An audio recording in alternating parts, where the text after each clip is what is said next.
Hello, welcome back to my channel 7 Speed Manipur. Ngasi amuk inong na koi ki singmerong car bazar ki update khara pijarake ado nangai ka mana da mawong da ngasi ki gari sing se koi ki anouba mayam na henna pam ga do mawong da haibu tare gari anouba khara su yaure ado mayam karam gari no haibu do mayam video se yang miraga makata na map tarani aduna koi video se haudre da ngasi di koi ki comment su am pebire ngangiba keno toriba sisu adum uhan biro haidana ado ngasi mayam gidamakta kalaga uhanjara bani haitare ado mayam video se nauna thengna ba yawgadi subscribe like and share suna chena tawbiwa sumba gari ga mai lena ba content ngata purga lakjabane ado akoi gi brother am khak koi gi singmarong car bazar gi amta unaja adi unabai khudong chaba lawsa ge ado mangonda gi kari no ga hairiba gari sing ji gi maramda mana toinamak details oina haibagi khudong chaba adu lawsa ge ko ado brother amta lakpiro somda mayamda adum hi hello namda haibio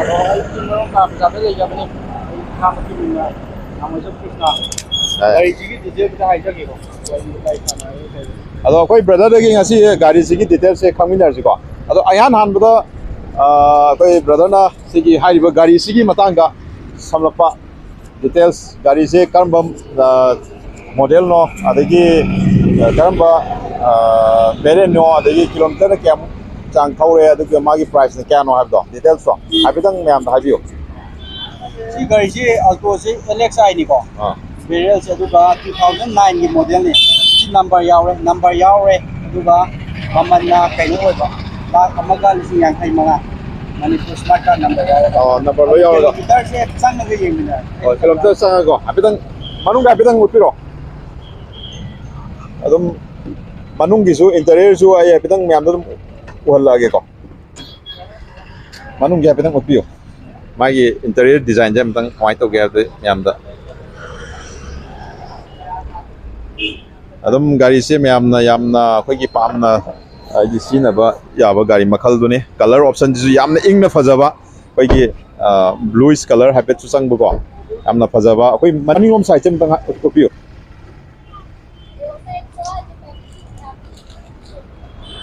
gari se yang muda yamna khoi gi ka tare space su thoina leitabu ko gari se yam phari ha bitare amarom da yeng da ado mathangi amuk yemina se ado mathangi gari sina khoi gi Maruti Suzuki Swift ki matang ni la ado si karma Verna da bio si VXI ni 2018 gi ni Impal West number ni Impal si Manipur number mo re ko hoi gari tayar nu nga adu ada gari kem naite gari well used tip top condition da lai gari ado ma se grill ga se to ana hap ma ko ko da hap nga tani si grill ko na hap ni da lo modified sticker nu adu ada henna sida customize to with toina da ka lai jen ka lego ado magi price kya kamai to price lak manga ga lising humpu sina lak manga ga lising humpu hoi okay adum khara tado ta sin gi ko chaba lai ga kitang lai ni ho tang lai ga ne ko 6 month ho gari se yem diam thadari ko ado masi apet samlapna apetang utpi bo magi surrounding akoi besa gari jege ado ga manung magi driver gi area fai sim tang apet utpi ado magi tayar gi condition ting bi mai lai ado magi manung gi jam tang ga utpi ase kilometer kya mujhe thawre kilometer se 31000 thawre okay kilometer 31000 muk thawre ai tare gari se Swift 5 se India gi oina koi ki hatchback car da widely largest selling tawwa koi ki product makalam ni ko yamna su pamna ba adum gari makal ne mathang gi jo koi gi mayamna koi phana koi re koi gi viewer sing na eco van lerega di amtang happy haidana yam toina I want to request to ko le do ngasi di laibak pa bai gadra loinamak koi mayam na pam na sina ba gari ado makal gi gari ne eco van koi commercial gi keno da su use over yam nuai ba ado 7 seater gi makal gi gari ne koi Maruti Suzuki side gi pai gi handak ki mawang gi su largest selling out of keno da out of 10 da dum san gi ba gari ni ko ma ado sigi matang ga bitang ha bi magi price na kya no model na kya no sigi eco van se model budi 2012 ne ado kilometer se phajana thauram dribo ba magi company tire masagi spare tire thangdadri company tire loi pali company tire matin ke ka loi yauri ko adu ki kilometer si yam thom da bi gari se pura brand new ki ta lai bi khoi lawja bane gari se adu gari si ki kilometer si su sang ga dum yeng mina se na ko gari ai se khoi gari se duki mati condition je yamna phari abani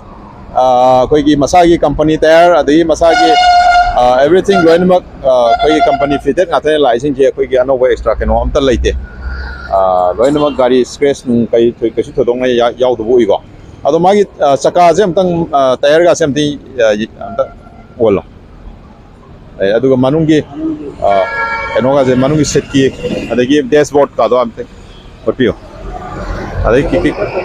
kilometer je 25,000 ki sang na thore ado masi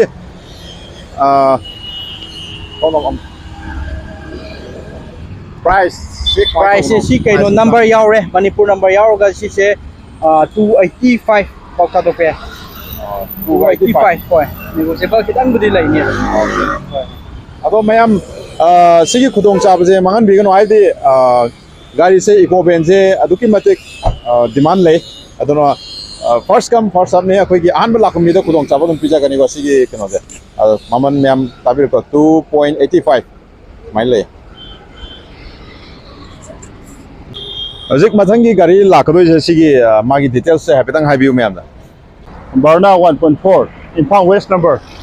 adigi model na ton 11 adigi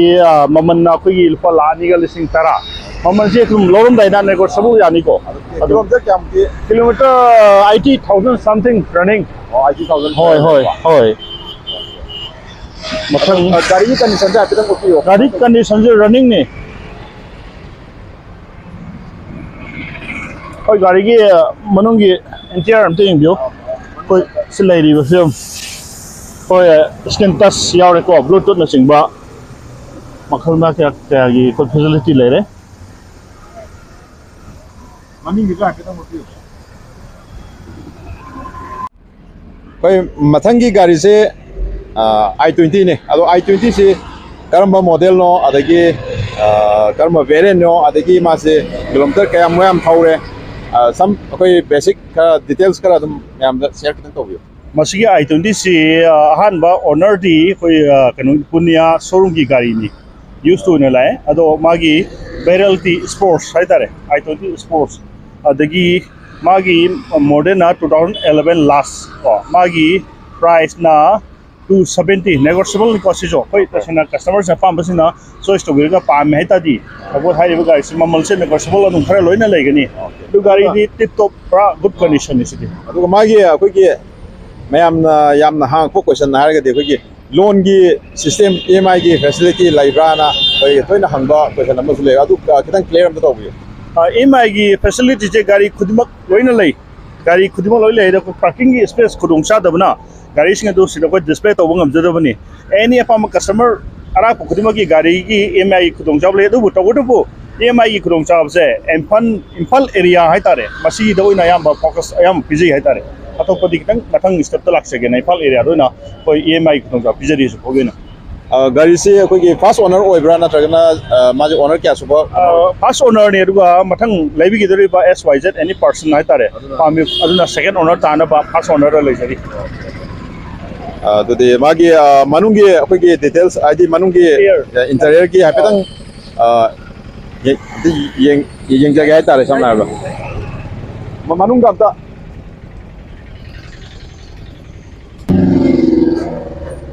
manungi interior ne uju ule ja dagi magi kilometer 63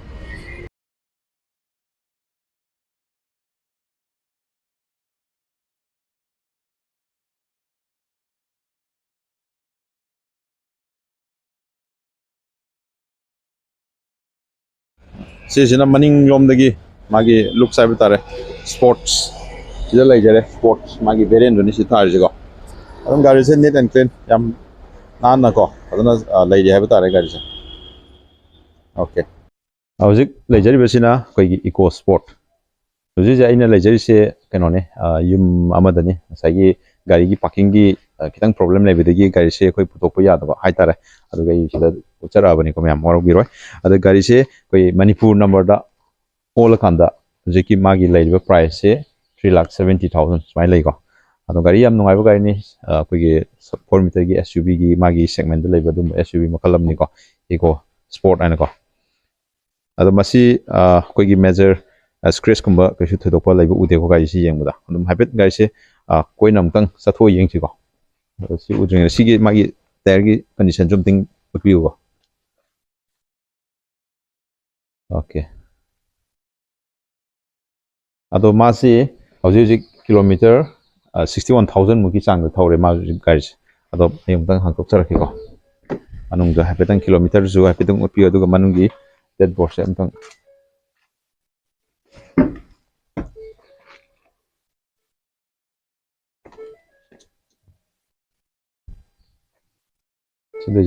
kilometer 64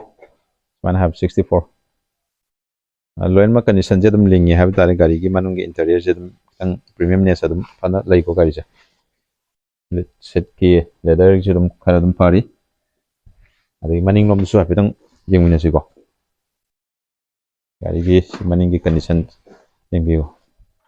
si usefully tawre ko ari gi wiper yaure defogger yaure high mountain stop len lo yaure ko ado sini koi gi eco sport ki magi kenos ado mathang amuk gari amma amuk yengmine sigo mathang da khoi leijari besina Mahindra Scorpio S10 masi 2016 gi model ni ko ado ma se hoji khoi Manipur number zum leire ado magi demand price na khoi gi 9,30,000 adum slightly negotiate adum tobu yagani ko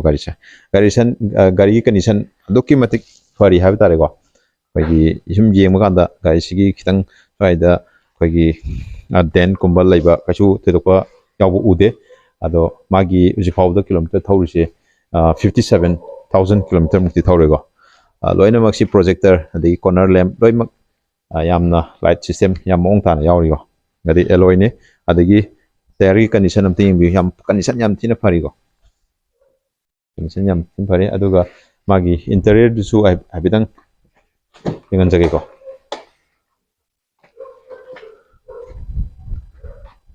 manung interior yam fazana mong ta na leidi gari sigo well maintain to gari maliko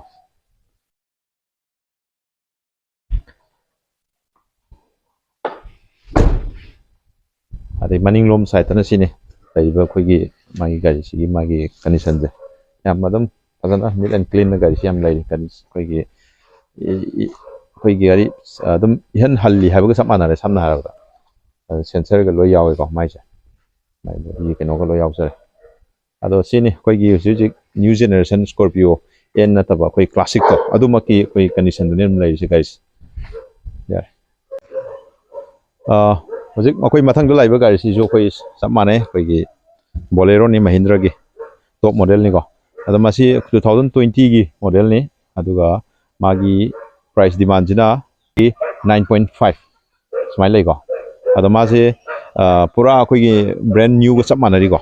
agi chrome loina masagi akhara hidi hapchen dare habitare design je adagi khoi headlight ki chrome ga jim loi yaw ga la adagi fog light ki chrome masagi loina ma ko aduga adum khoi number sum yaw ani ko kisida price da ado gari gi magi akoi bese habitang jeng mi ko sisu pura khoi gi ahan ga samana ri ko gari condition je gari am phari habitare adagi maning lom su siloimak light mai chrome na loimak treatment je loi taw loi re si pura khoi gi brand new ni pura khoi am da sinadri ba keno ni ko condition ni ko lai sini gari pura khoi gi ahan ga sak manari habitare ado manung su habitang yeng mi je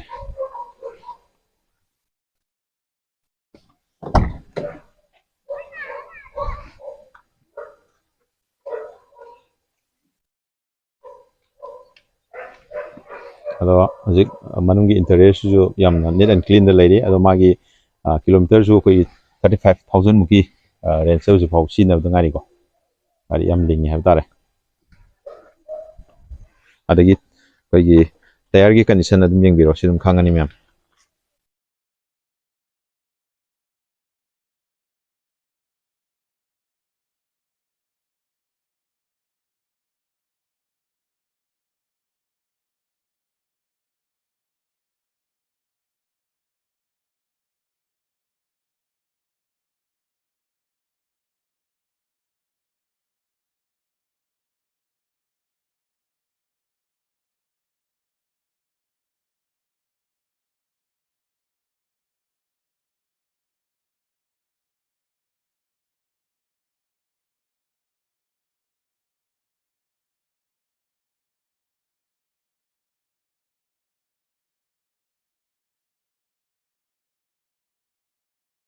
ꯉꯁꯤꯒꯤꯗꯤ ꯑꯩꯈꯣꯏꯒꯤ Chingmeirong car ꯕꯖꯥꯔꯗ ꯂꯩꯕ ꯒꯥꯔꯤ ꯈꯔ ꯃꯌꯥꯝ ꯃꯐꯝꯗ ꯎꯠꯈ꯭ꯔꯕ ꯃꯇꯨꯡ ꯉꯁꯤꯒꯤꯗꯤ ꯁ꯭ꯋꯥꯏ ꯁꯨꯝ ꯂꯣꯏꯁꯤꯟꯅꯕ ꯇꯧꯔꯒꯦ ꯃꯊꯪꯒꯤ ꯑꯃꯨꯛ ꯑꯞꯗꯦꯠ ꯑꯩꯈꯣꯏꯒꯤ ꯗꯤꯁ ꯃꯟꯒꯤ ꯂꯣꯏꯔꯝꯗꯥꯏ ꯍꯥꯏꯕ ꯇꯥꯔꯦ ꯑꯗꯨꯋꯥꯏꯗ ꯃꯌꯥꯝꯒꯤꯗꯃꯛꯇ ꯑꯃꯨꯛ ꯄꯨꯔꯒ ꯂꯥꯛꯆꯒꯦ ꯉꯁꯤꯒꯤꯗꯤ ꯁ꯭ꯋꯥꯏ ꯁꯨꯝ ꯂꯣꯏꯁꯤꯟꯖꯔꯒꯦ ꯑꯗꯣ ꯒꯥꯔꯤ ꯊꯧꯕ ꯃꯇꯝꯗ ꯁꯤꯠ ꯕꯦꯜ ꯁꯨꯡꯁꯣꯏ ꯁꯣꯏꯗꯅ ꯐꯥꯕꯤꯌꯨ ꯒꯥꯔꯤ ꯃꯆꯥ ꯊꯧꯔꯒꯅ ꯍꯦꯜꯃꯦꯠ ꯁꯨꯡꯁꯣꯏ ꯁꯣꯏꯗꯅ ꯍꯥꯞꯄꯤꯌꯨ